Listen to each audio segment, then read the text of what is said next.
I am always glad to have an opportunity of meeting different sections of people. There is no doubt that the business community has played, is playing, and I hope will continue to play an important role.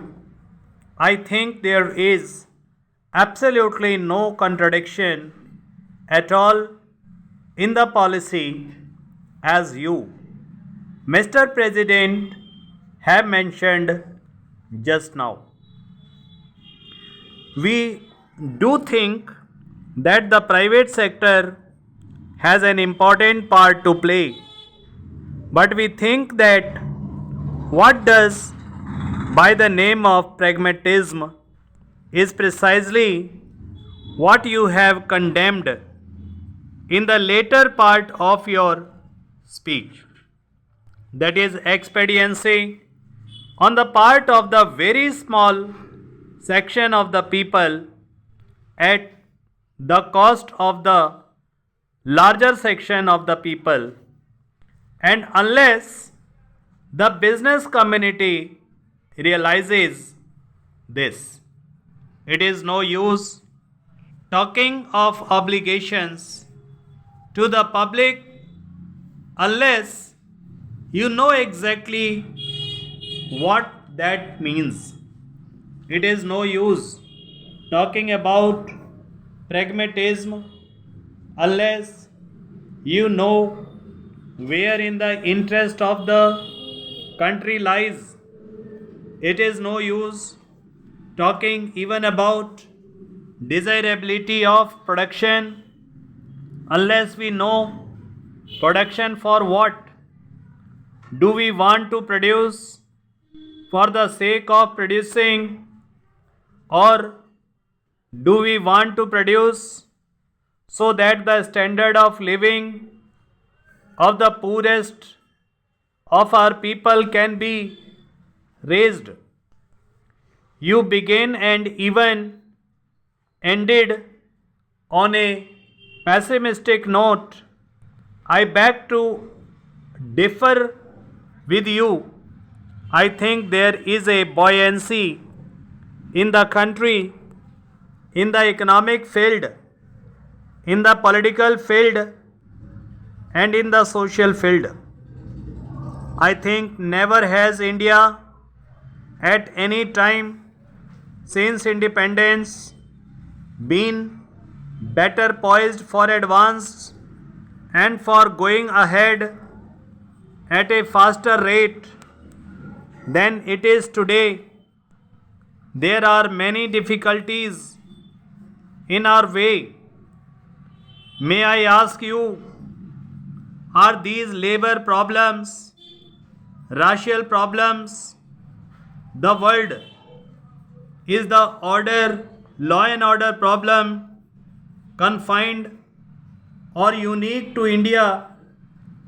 Is it not forced by the United States of America or by any other country which you choose to pick out on the map of the world? Let us be realistic when we are facing these problems. The business community has first of all to learn not to run down the nation. You have condemned for running down the private sector. May I ask you to look at the speeches which have been delivered through the years and the number of speeches which I have said through condemning the public sector.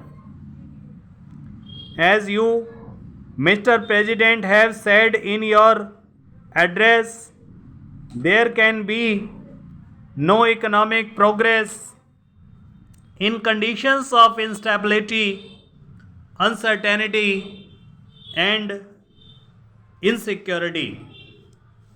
any attempt at bringing about a greater measure of economic equality will receive a setback in any such environment, and in all situations in which law and order breaks down, it is the poorer sections of the society who suffer most than the affluent section.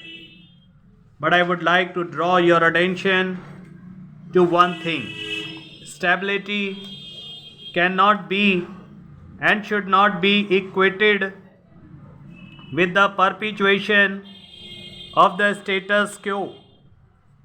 Stability cannot be brought about if the present inequalities are allowed to remain or to grow, and unless we take note of the aspirations of the people and engineer change peacefully, we shall be overtaken by events and by far greater violence than you have seen today.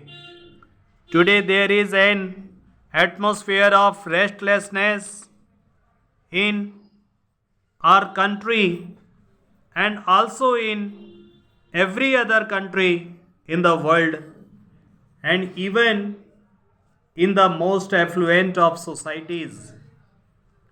As you may have noticed in the media, and countries that were quite until recently considered to be heavens of peace and prosperity do not seem to be quite so now. A few generation is coming up into prominence in all the countries whose attitudes and beliefs different from those of the older generation. In all spheres of life, therefore, whether it be politics or business and industry, we must take note of this new development and refashion our politics and programs so as to respond more readily to the needs of the changing times.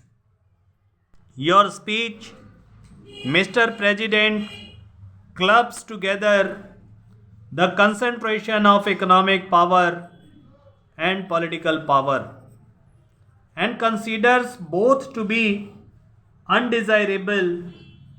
Now, there are adequate safeguards in our political setup against the concentration of political power.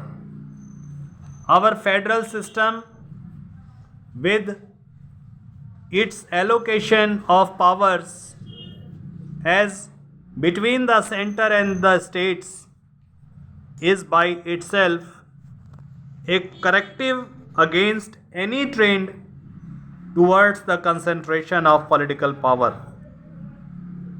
We have now the phenomenon of different political parties holding power in different states and in the national sphere also.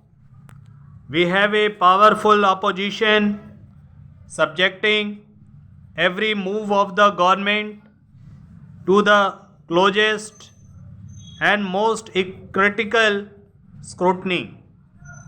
But businessmen should ask themselves frankly whether there are similar correctives against abuses flowing from the concentration of economic power. What action has been taken in our country to build up active organizations of shareholders, consumers, and small businessmen? In the absence of organizations of this country of this nature exercising a countervailing of influence against the concentration of economic power, government had to step in, whether it is the nationalization of banks or the monopolies legislation which is now on the anvil.